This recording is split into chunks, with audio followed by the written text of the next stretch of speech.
Do you realize Ted Wilson and Erton Kohler see GC delegates as enemies? Why? Because they fear you'll restore order and integrity to the Seventh-day Adventist Church. They're hiding corruption behind closed doors and they don't want you to find out. They're counting on the GC delegates not to pay attention. You're limited to just 2 minutes at the microphone, while GC leaders speak freely. You're being rushed to vote on the GC leaders' agenda, not the GC delegates' agenda. They ignored global SDA concerns about the 2015 vaccine statement. The 2015 vaccine statement persecutes liberty of conscience. The GC leadership tried to silence independent ministries and supporting ministries that oppose the 2015 vaccine statement and their UN relationship. Ted Wilson blatantly lied about the 2015 statement to protect the GC leaders' agenda. His job was to shut down GC delegate conversation and then issue an apology afterward to accomplish their hidden goal, leaving the 2015 vaccine statement and the UN relationship untouched. GC leaders, including Erton Kohler, never corrected, retracted, or fixed the errors, despite receiving many letters from SDA church members around the world, knowing the harm caused. Erton Kohler and Ted Wilson delayed any action until GC 2025, allowing the statement to continue persecuting Adventists. Actions speak louder than words. Erton Kohler and Ted Wilson maintain a hidden and questionable relationship with the United Nations. Erton Kohler doesn't want you, GC delegates, to remove the vaccine statement or the UN relationship.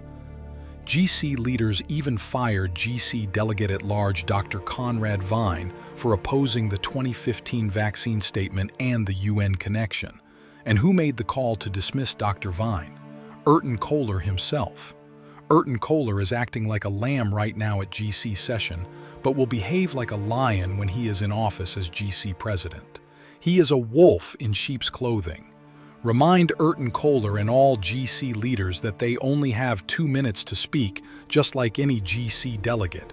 The GC session chair should be a randomly selected GC delegate, chosen by a transparent draft process. Wilson and Kohler are aligned. Their goal is control. Let me explain. Ted Wilson misled the world church about the 2015 vaccine statement through deception. He implied the General Conference Communication Department was responsible, but that's not true. The GC Communication Department only publishes material approved by the GC President and the Administrative Committee ADCOM. If they had altered or added anything independently, disciplinary action would have followed, but no one was fired in the GC Communication Department because they made no mistake. The statement was written and authorized by Ted Wilson and other GC officers. Now, GC leadership is avoiding accountability and doesn't want the GC delegates to question their actions. The reason the GC leaders didn't want you, the GC delegate, to vote on the 2015 vaccine statement is because they knew you would ask serious, critical questions such as, who authorized the writing of this vaccine statement on behalf of the global SDA Church? Why was it issued when it has no basis in the 28 fundamental beliefs of the Seventh-day Adventist Church? What benefit has it brought? It has caused far more division and confusion to the SDA Church than unity or clarity. Why did you punish Dr. Conrad Vine, who disagreed with the vaccine statement and the UN relationship, instead of giving him a voice in the global church? However, the truth is, and the real issues are, Erton Kohler doesn't want you, the GC delegates, to retract the 2015 vaccine statement or the UN relationship. He's protecting the GC leadership's hidden agenda. Erton Kohler also doesn't want Dr. Conrad Vine restored after GC leaders removed him as a GC delegate at large for opposing the vaccine statement and the UN relationship.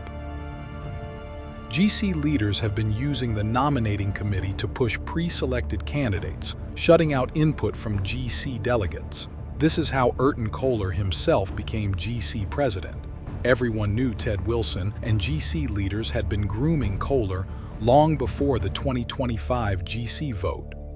This is how you right the wrongs committed by leadership and bring justice to the Seventh-day Adventist Church. 1. Retract the GC 2015 vaccine statement and the GC-UN relationship, and don't leave St. Louis until this issue is resolved.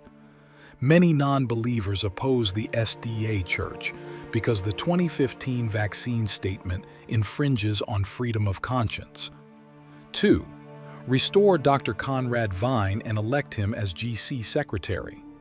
As a GC delegate, you would bring needed accountability and expose what Erton Kohler and other GC leaders want to keep hidden. This will unite the SDA Church and bring true harmony to our movement. 3. Fix the nominating committee process by calling for open nominations, requesting a review of the process, publicly challenging groomed appointments, and voting with principle, not pressure. Every GC candidate should present their case to the GC delegates and be voted on fairly. 4.